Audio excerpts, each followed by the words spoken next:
Welcome back to Project Chi, the only podcast that explains Kingdom Hearts with the gravity of a PhD thesis and the energy of a caffeine overdose.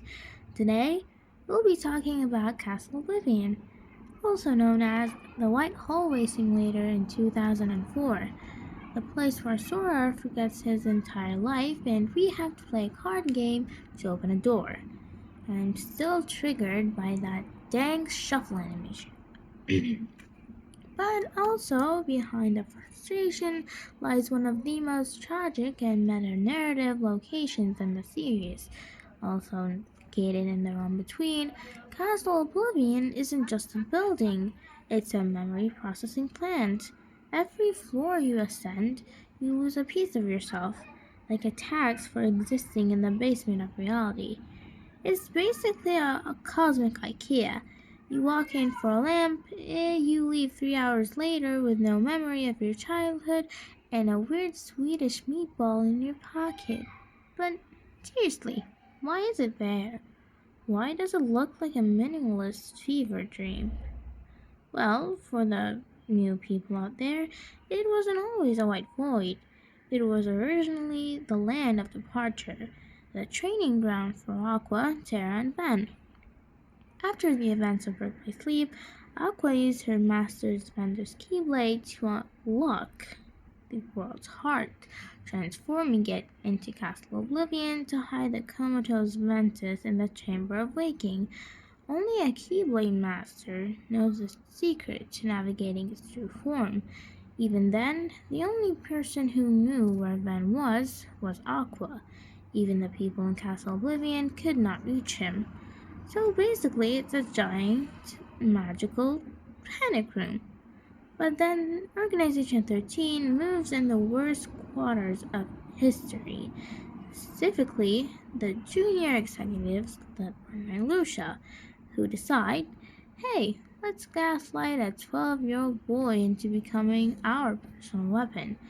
Talk about toxic workplace environment. But I think he was 14. I'll edit that later. Since Aqua turned the land of departure into Castle Oblivion, fast forward to Chain of Memories, Sora, Donald, and Goofy, after the events of KH1, are walking down a path, probably looking for a snack, more like Riku, and they see a man in a black raincoat who basically says, hey, wanna lose all your memories in a spooky house? And Sora, of course, with his spiky hair, uncritical thinking head, is like, sure, sounds like a plan. To be fair, though, the hooded man, which is Lucia, lures them in with the promise of finding Riku and King Mickey. But the moment they step in the threshold, the law of the castle takes effect, and Castle Oblivion, to lose is find, and to find is lose. Did I say that? It's a kind of a trade-off. You gain access to the rooms ahead by sacrificing your memories, which are then made into cards.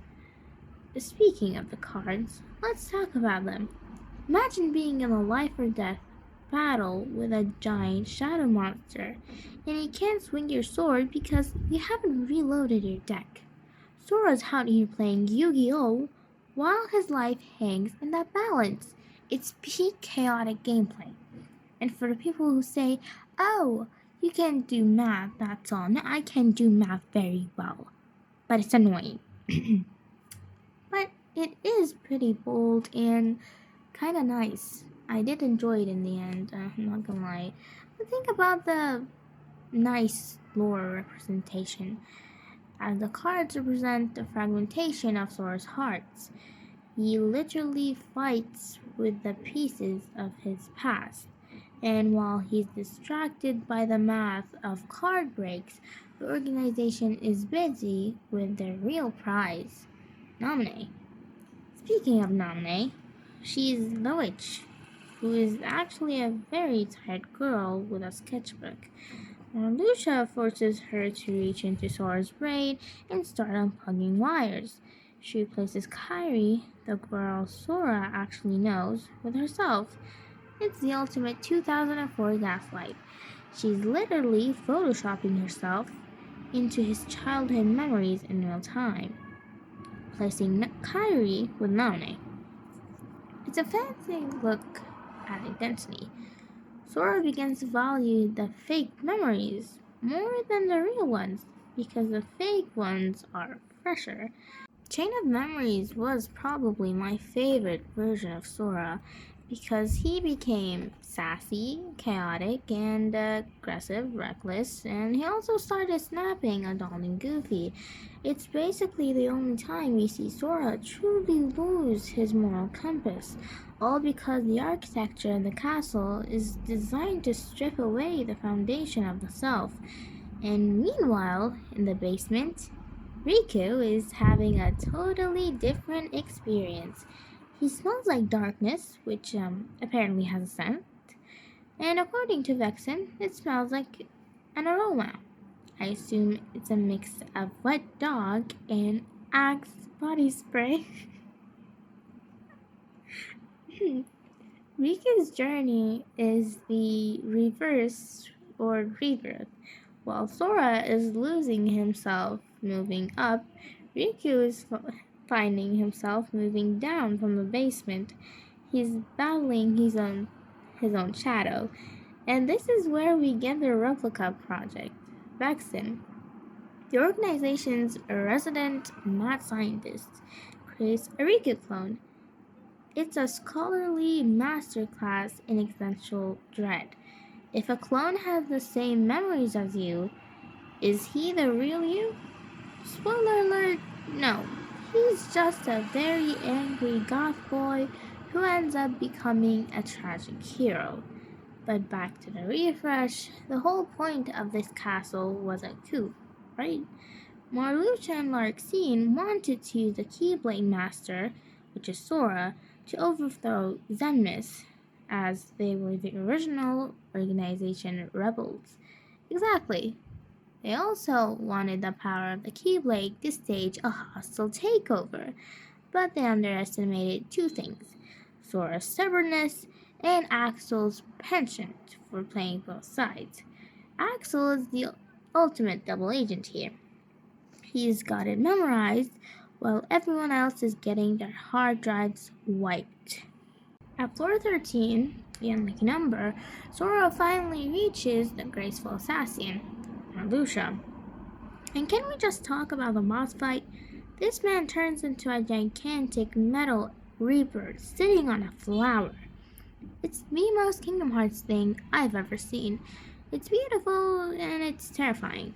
And I have still no idea why there are rose petals everywhere in a windowless castle. It may represent beauty that fades, much like Sora's memories. But the battle is more than just a spectacle. It's the collapse of the coup. Marluxia's plan fails because he tried to control a heart he did not understand. Sora wins not because he remembers who he is, but because his connections, his link to his friends, are a physical force of nature that transcends his own amnesia. He beats a big flower man, and then the castle stops shaking, and then we get to the real terror trigger. Naminé is standing there with the memory pots. She gives Sora the ultimate would you rather. Choice A, keep your new memories of this castle and Naminé, but forget everything from your life before you walked in. Or choice B, go to sleep, get your old memories back, but forget everyone you met here, including me, which is Naminé. This does not apply to Riku, as he did not get the same choices. It's a cruel trap. To reclaim his identity, he has to delete the growth he just experienced. In a moment of pure classic Sora sincerity, he chooses his old friends. He promises Naminé they'll be friends for real when he wakes up. A promise he literally cannot keep, because the moment he closes his eyes, he won't even know her name. It's the definition of bittersweet. Well, Sora, Donald, and Goofy hop onto these giant egg-shaped pots to revamp their brains. Meanwhile, Jiminy Cricket is looking at his journal, which he spent the whole game writing in, and it's just blank, except for one sentence, thank Nominee. If that doesn't make you want to throw your Game Boy across the room in emotional distress, you're heartless. Or just have too much emotional stability that I can never have. And that brings it all to an end. Castle Oblivion becomes a tomb for a year. The organization members left there are mostly dead.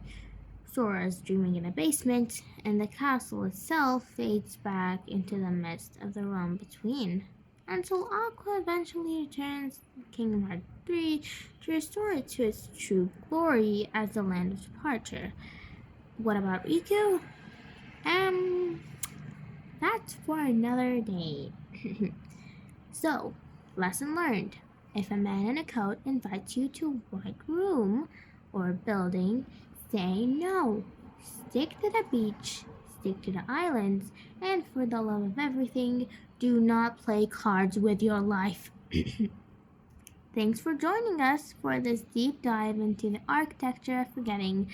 Next week, hopefully, we're explaining why there are different versions of Xehanort.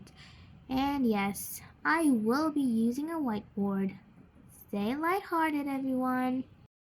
Quick question. If you're stuck in Castle Oblivion and had to lose all your memories of one specific Disney World to keep your sanity, which one are you yeeting into the void? From a logical say, I would choose Atlantica. The muscle memory required for those swimming controls takes up far too much heart space. I'd gladly trade Under the Sea for a little more mental stability. The non-logical answer would be Wonderland. I've spent too much time trying to navigate that forest, and I still get lost. If I forget Wonderland exists, I'd never have to worry about why I'm growing and shrinking every 5 seconds. Throw the cat into the memory bin and move on. What about you?